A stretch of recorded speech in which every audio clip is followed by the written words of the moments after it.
कांग्रेस में त्रिपुरी संकट 1939 के हरपुरा अधिवेशन में सुभाष चंद्र बोस जी अध्यक्ष बने थे। 1939 में मध्य प्रदेश के त्रिपुरी में अधिवेशन में अध्यक्ष पद का चुनाव हुआ, जिसमें सुभाष चंद्र बोस विजय हुए और पट्टाभी सीतारामैया हार गए।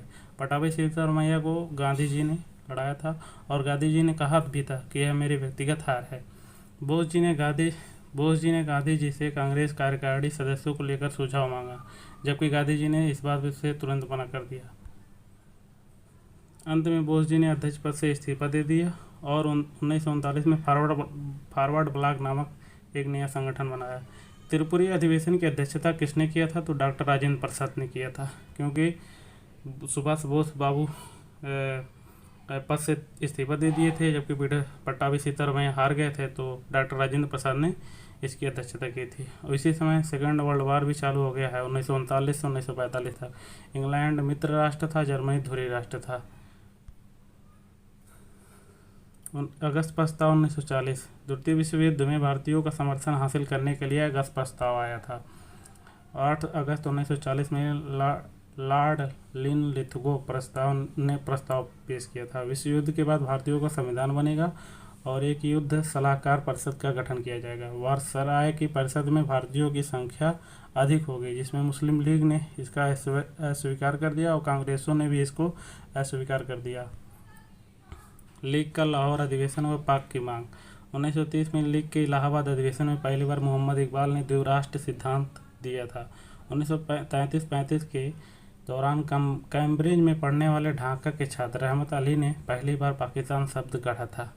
23 मार्च 1940 को लाहौर लीग का लाहौर अधिवेशन हुआ, जिसकी अध्यक्षता जिन्ना ने की। पाकिस्तान की मांग को लेकर पाकिस्तान दिवस इसी दिन को मनाया गया।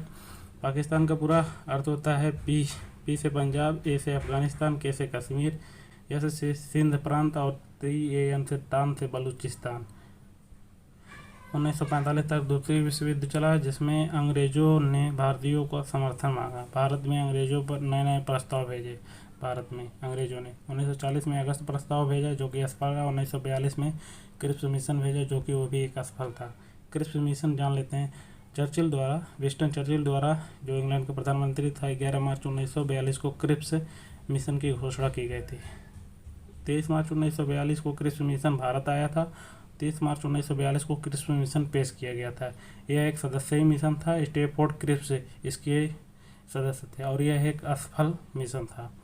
जो कि इसमें बताया गया था कि भारतीयों को डोमिनियन स्टेट का दर्जा दिया जाएगा और भारत को संघ बनाया जाएगा। पूर्ण रूप से उपनिवेश का दर्जा दिया जाएगा। भारत में कॉमनवेल्थ यानी राष्ट्रकुल समूह से बाहर जाने का भी अधिकार होगा। संविधान सभा का गठन किया जाएगा, जिसमें ब्रिटिश प्रांत 11 होंगे, देशी रियासतें लगभग 12 थी और कमीशनी क्षेत्र 4 थी, लेकिन तिथि व समय का निर्धारण नहीं किया गया। साथ ही साथ संविधान सभा और संविधान की मांग की।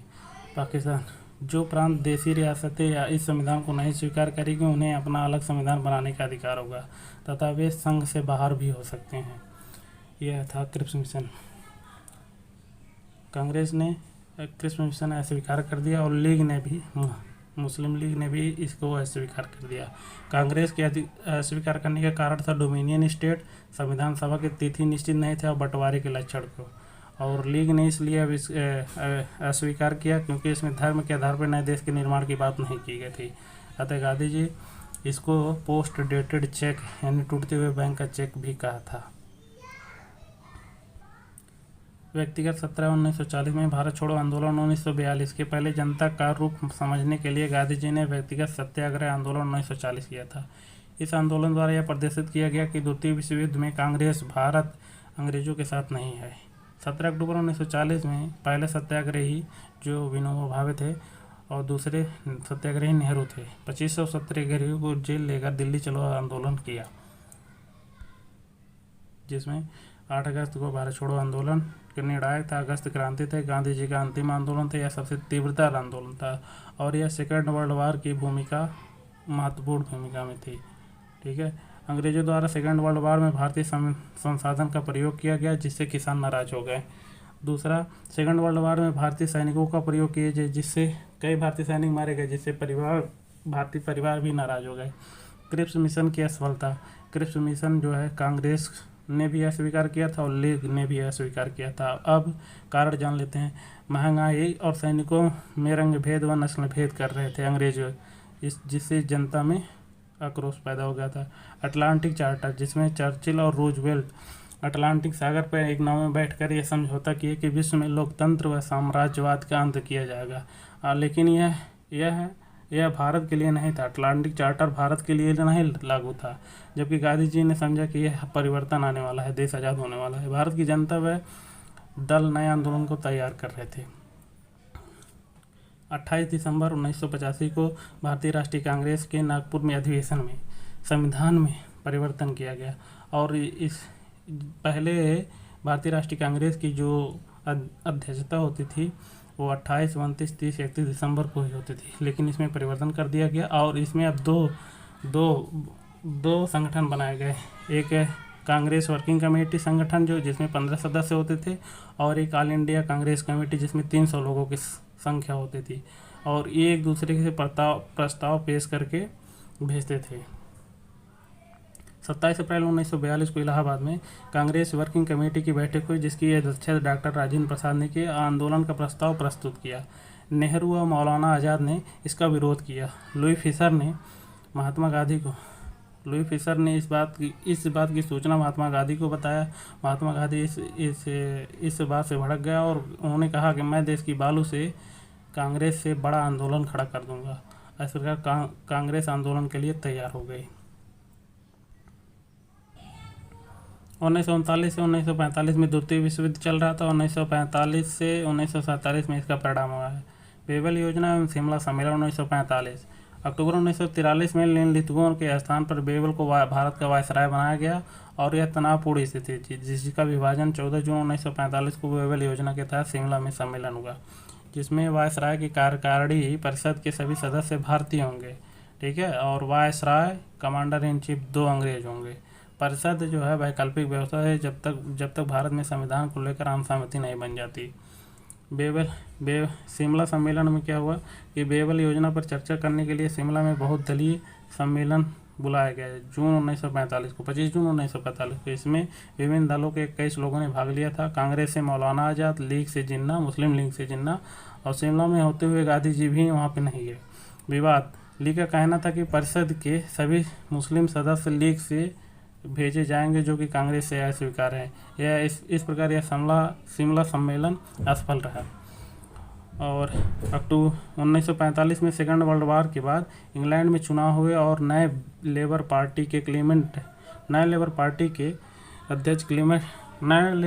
के नेता क्लीमेंट इटली बने। इटली ने भारत को संवैधानिक विकास व आज़ादी की रूपरेखा के साथ कैबिनेट मिशन 1946 भारत भेजा। अब कैबिनेट मिशन 1946 में आएगा। प्रधानमंत्री इटली, ये कहाँ के हैं? ब्रिटेन के इटली के प्रधानमंत्री बन गए। और दूसरे प्रधानमंत्री हैं ये चर्चिल के बाद, ये क्लेमेंट इटली, ये इनका स्वभाव नरम था। 3 सदस्य थे भारत के प्रति, 3 सदस्य थे। इसमें पैंथिंग लॉरेंस थे, स्टेफोर्ड क्रिप्स थे और AB अलेक्जेंडर थे। ये तीनों सदस्य चूँकि इंग्लैंड के कैबिनेट से थे, इसलिए इसे कैबिनेट मिशन कहा गया। 24 मार्च 1946 को यह भारत आया था।